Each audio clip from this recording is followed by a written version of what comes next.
Welcome to the Hive 5, another video where I talk about 5 things because it rhymes with high five and I have to put 5 things in there. That was dumb. On this episode,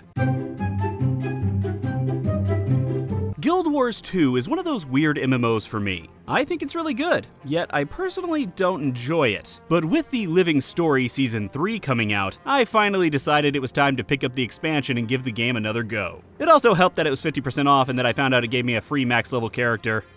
Don't judge me, I'm lazy. See, I judge myself so you can't. And somehow it doesn't hurt any less. Here's the thing though, I finally like Guild Wars 2! Rejoice, one and all! But before I tell you why I finally like the game, let's get this out of the way because it's the quote-unquote reason I'm doing a video on Guild Wars 2. Here's my totally legit review of the Living Story Season 3. Stuff happens. Stuff also doesn't happen. And then it's over. Your mileage may vary depending on your amount of caring. Okay, that's enough of that.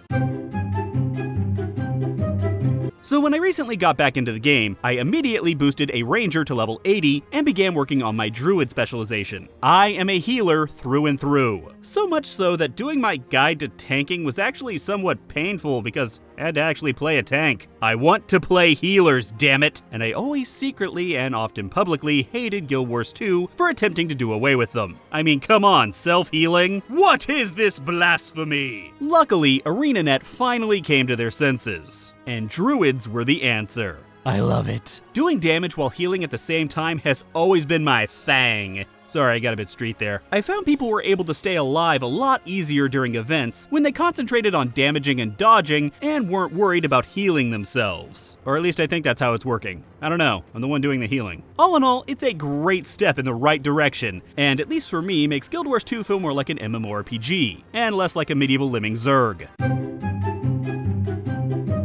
Call me lazy all you want. I still maintain that giving away max level characters is a great marketing move. Also, retract what I said and please don't call me lazy. I have a very fragile ego. I actually call this giving away a max level character approach the ultra drug dealer. Hey, wanna try this new drug? I guess so. Alright, smoke this crappy cigarette for a few weeks, and then I'll slowly move you up to something better. Hey, wanna try this new drug? I guess so. Alright, here's some cocaine, some heroin, and a few dozen hookers. I'll see you in a few days when you need more. Giving someone a max level character automatically makes them feel more invested. Example, for me, someone who admittedly plays way too many MMOs, but now I've made a job out of it, so I have an excuse, leveling has always kind of felt like a chore because despite how much I hate it, the old adage of, the real game begins at max level, is still pretty true for MMOs. Devs tend to put such little effort into designing the early game that I find it difficult to care and I end up quitting before I even get close to 50 or 60 or 70 or whatever the magic number is. Reaching that max level achievement always feels freeing in a way. Sure, you can argue that I've missed out on the actual game by starting off at level 80, but I've found myself going back to other zones just to explore, starting up alts just to mess around, and doing events more often than I ever did while I was playing my old characters. Why? Because suddenly I have a max level character. And blowing hookers. Something I figured out about Guild Wars 2 is that this game is seriously ADD. During my previous attempts at playing the game, I found it to be distracting and even off-putting. You have a goal in mind. You begin heading toward that goal. Then BAM! An event, then a vista point, then a heart thingy, then another event, then another. And by that point, I forgot what I was doing and it had been 6 hours. Now maybe it's changes in my life, or perhaps it's because I have the weight of leveling off my shoulders, or maybe the game has actually tweaked things a bit. But this emphasis on completing tasks as they come up suddenly appeals to me. Also, I think I may have developed ADD.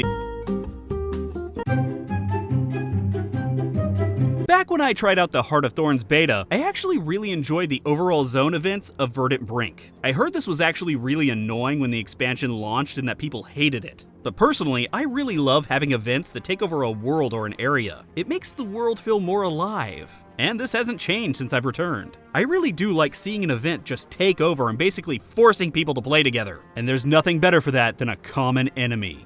Like trees. The next expansion better step up their game and be like predators or something. No, it's not just a stupid number 5 to fill a quota. Gliding is always cool. Period. Done. End of story. Don't look into it. And there you have it. The reasons I'm finally enjoying Guild Wars 2. Oddly enough, I could do a video on the 5 things I hate about Guild Wars 2 and it'd be the exact same list. Is that weird? For now, I'm enjoying it. Will it last? Well, that entirely depends on how long ArenaNet keeps sending me drugs and hookers.